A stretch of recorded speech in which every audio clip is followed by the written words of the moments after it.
Thank you for joining me for another 5 good minutes with the Word.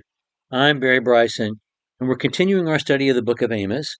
And last time we were together, we began with verse 18 of chapter 5. This where God is telling them, if you're longing for the day of the Lord to come, um, a woe to you because it's not going to be good to you. And he gave that wonderful image, almost comical image. You can imagine this, being a cartoon, you know, being animated of a guy facing a lion, nearly escaping a lion, and then running away from the lion, he runs into a bear. And if he gets away from that bear, he goes home and he's got his hand on the wall trying to catch his breath, and a snake bites him. And he says that's exactly what's going to happen to you. And in verses 21 through 27, um, he talks about their religious observance. And this is interesting because they are practicing their religion, their worship of Yahweh, but they're doing it along with other things. He's already talked about the bull cult that Jeroboam established, Jeroboam the first, when he established the northern kingdom, but also their embracing of idols of the nations around them. And of course, we know full well about what happened with the worship of Baals and Ashtaroth under Jezebel and Ahab. That's the northern kingdom. So they are practicing lots of different religions in and he refers to that here. I hate, I reject your festivals, nor do I delight in your solemn assemblies. Even though you offer up to me burnt offerings and grain offerings, I will not accept them, and I will not even look at the peace offerings of your fatlings. Take away from me the noise of your songs. I will not even listen to the sound of your harps, but let justice roll down like waters and righteousness like an ever-flowing stream. Did you present me with sacrifices and grain offerings in the wilderness for 40 years, O house of Israel? Not really. They were wandering in the desert. Um, also, you also carried along Sikkuth, your king, and Kiyun, your images, the star of your gods, which you made for yourselves. Therefore, I will make you go into exile beyond Damascus, says the Lord, whose name is God of armies. Okay, I'm rejecting your worship of me. I hate it. I absolutely hate it. This is like the letter to the Laodiceans in Revelation chapter 3. You are neither hot nor cold. You make me sick. I want to vomit you up. That's what God says to them. Um, and he's saying something very similar to the northern kingdom. They are observing their festivals. And he mentions three kinds of offerings, and each of these offerings is particular to one of the three national feast days that they have been commanded to observe since God gave the law to Moses: the Passover, Shavuot, or Pentecost, and Sukkot, or the Feast of Tabernacles.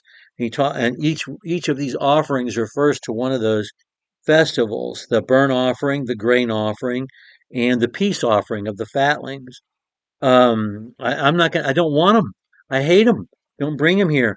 And they're evidently continuing their worship of God through song and through music, something that became such an important part of their relationship with God, particularly during the time of David. They had just this flowering of musical talent, led by David, the greatest musical talent in humanity, the greatest writer in humanity. But you had Asaph and the sons of Korah.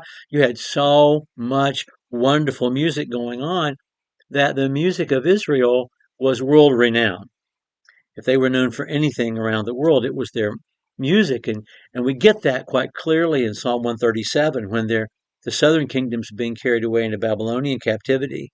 And it says, by the waters of Babylon, we sat and wept. We hung up our harps on the trees. How can we sing the songs of Zion in a foreign land?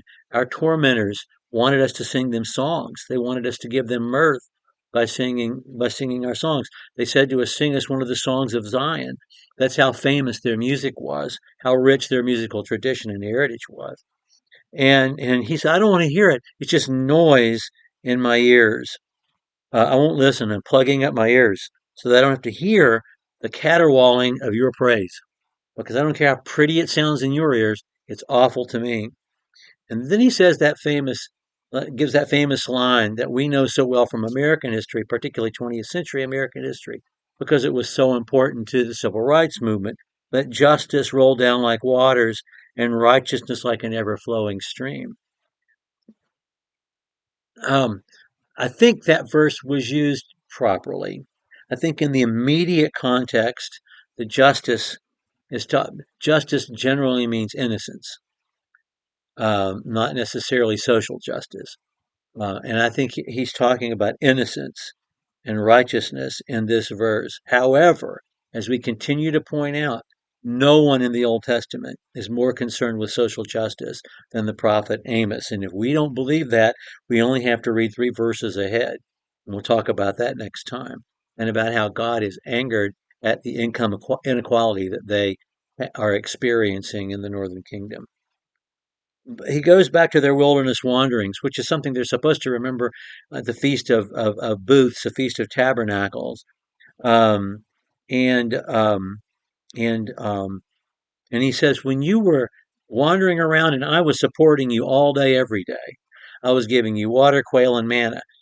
Were you able to worship me that way back then? No, you weren't. And so, um, I want you to be right.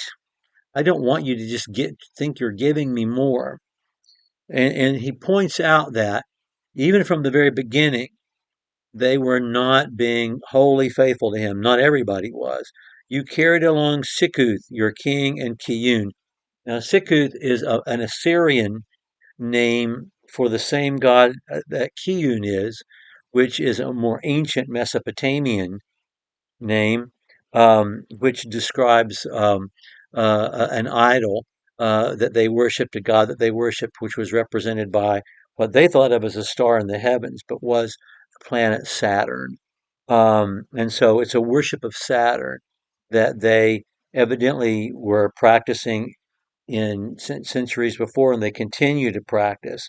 And he talks about your image is the star of your gods, which you made for yourself.